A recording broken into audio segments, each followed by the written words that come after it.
Hey guys, and what is up? Inspyr here. I hope you're all having a fantastic day today.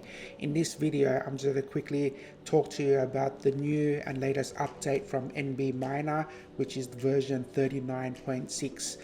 As you can see, they've got a new version that was just released 3 days ago, and in this version, they've made the Ethereum mining cards, which are the LHR cards, have a better improvement.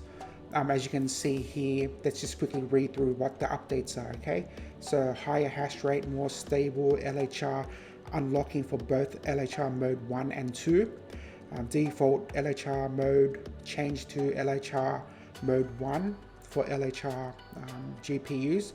Default values of LHR mode increase. LHR mode 1 to 74 and LHR mode 2 to 71. So that just means that they made it a better performance, so they bumped it up to about 74 rather than the value in the past, which was 71. As you can see here, once it detects the LHR block, then it will bring it down by 0.5. So it will only go down all the way to 71 anyways. Okay, so you start off at 74, and then if they detect a lock, it will bring it down by 0.5, and then it will only go down 6 times. As you can see here, it will only reduce the limit by 6 times, which will be locked at 71. Okay, so as you can see, they said that a typical hash rate for a 3060 Ti LHR on default options would get you roughly about 45.5 mega hash, and the memory at 1200 in Windows. But today we're going to do it in HiveOS, so this memory we probably have to double it because we're doing it in HiveOS. Okay, so we're going to use we're going to play around from 2000 all the way up to 2600 memory and see what kind of hash rates we get. Okay, so let's quickly jump into HiveOS. I'm going to quickly show you how to set up the flight sheet, and then we can just go from there and just get testing. Okay, so once we're in HiveOS, we need to create a new flight sheet, so we can use the new NBminer version 39.6. So let's go into our flight sheet section. We'll click on that. Once we're in the flight sheet, we can create our flight sheet. Okay, so let's go into coins. We need to pick Ethereum. Our wallet, I'm just going to mine it to my Exodus wallet, which is the Ethereum wallet. The pool that I'm going to use, I'm just going to use Hive One for an example, and then we can just test on in any pool. You can test on any pool that you want. Okay, so I'm just going to pick, let's pick West, let's pick East, pick Canada, let's pick Asia, Russia, Europe, and then South America. Then all we do now is click apply. In the miner section here, you have to scroll down and pick NBminer, and then just name your flight sheet. Okay, I'm just going to name it as Ethereum.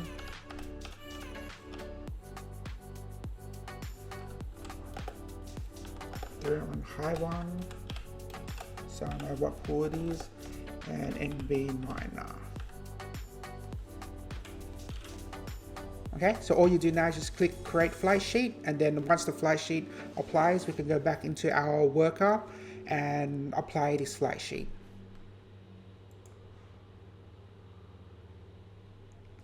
Okay, you can see there the flight sheet's been created down here, and all we need to do now is just jump back into our test rig, which I'm going to show you, which is our IM03. I'm going to jump into here. This is our test rig. You can see our test rig here has a 3060 Ti. It was mining Kapow in the past, just seeing how much mega hash we can get for Kapow. But now we're going to move it onto Ethereum because there's a new update with the NBminer, which pumps the Ethereum mining hash rate to about 45, apparently they say. Okay, so all I'm going to do now is just go up to flight sheet here, and I'm just going to click on the launch button. Okay, so once I click on the launch button, the flight sheet will apply. It will start mining. I'm going to leave it as default first. Let's see what we get as default, and then we're going to play around with the overclocks and all that to see how much mega hash we can get. Okay, let's go. Okay, so the flasher has been set and the mining has come back online. You can see it's only been up for 1 minute and 40 seconds, and you can see already, so at the moment you were only getting 27 mega hash. You're saying 55 watts, but I'm pretty sure that's incorrect. I think it's at probably about like 200, which is the TDP of the 3060 Ti, and there's no clocks yet. You can see there it just jumped again to 30. So I think the LHR cards will get you around about 27 to 30 mega hash when it's locked.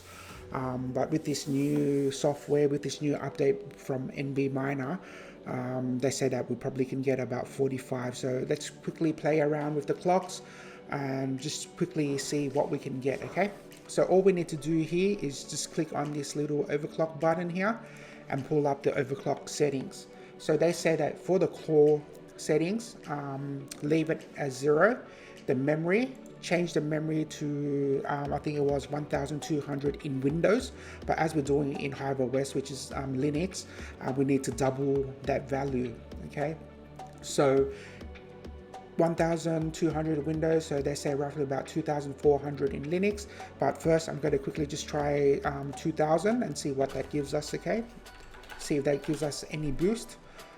Fan speed, let's leave it as 70%, and the power limit, let's drop it down to 130. Okay, so a normal 3060 Ti will pull about 200 watts, but in this one we got to power it down a bit, just undervolt it to 130 watts. Okay, so I'm going to quickly apply and see what happens.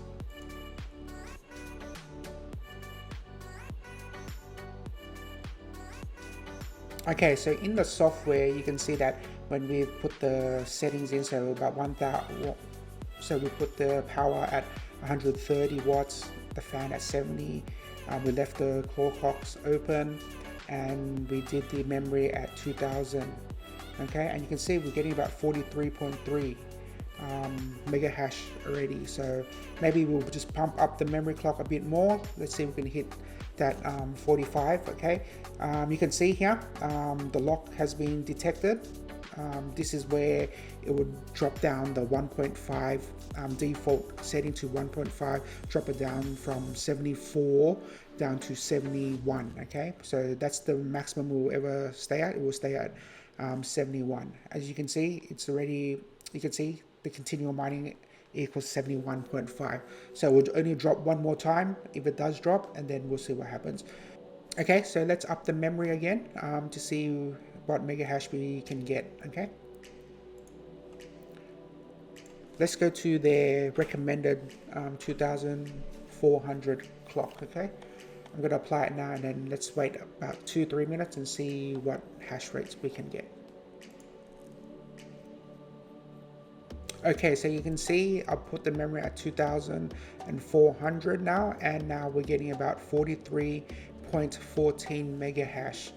Let's quickly jump into the actual miner and see if it's saying the same thing. In the server or in the miner, in the software, you can see it is saying 43.17. It's getting that close, 43.31 mega hash. I'm going to try to push it up just a bit more. Let's put the memory to about 2600 and see if it goes up any further.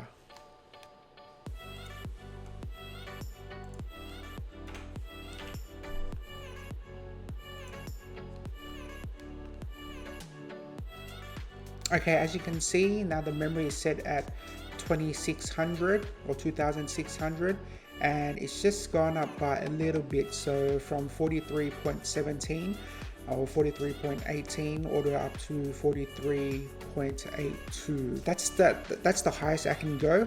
I've tried other settings that went to about 2800 memory, but then it wasn't stable, so now I just brought it back down to 2600, and 43.82 was the highest mega hash I can go.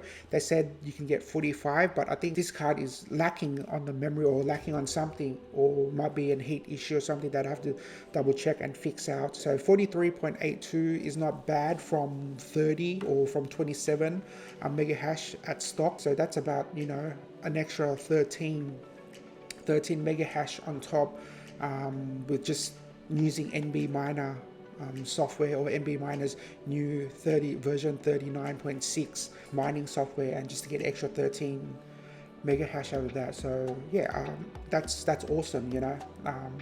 Eventually, or maybe down the track, down the future, they'll get even more, the unlock even more hash rates, and I just can't wait till that day where our 3060 Ti's will be mining the same hash rate as what the non-LHR cards are doing, which are about 60 mega hash.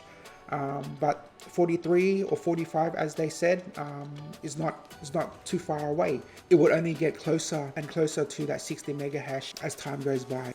Well, thank you guys for dropping by. I hope you guys enjoyed this video. If you guys liked the video, don't forget to give this video a thumbs up. And also, if you guys haven't subscribed yet, click that subscribe button, and also click that bell notification so you know when I drop a next video. And I'll see you guys in the next one.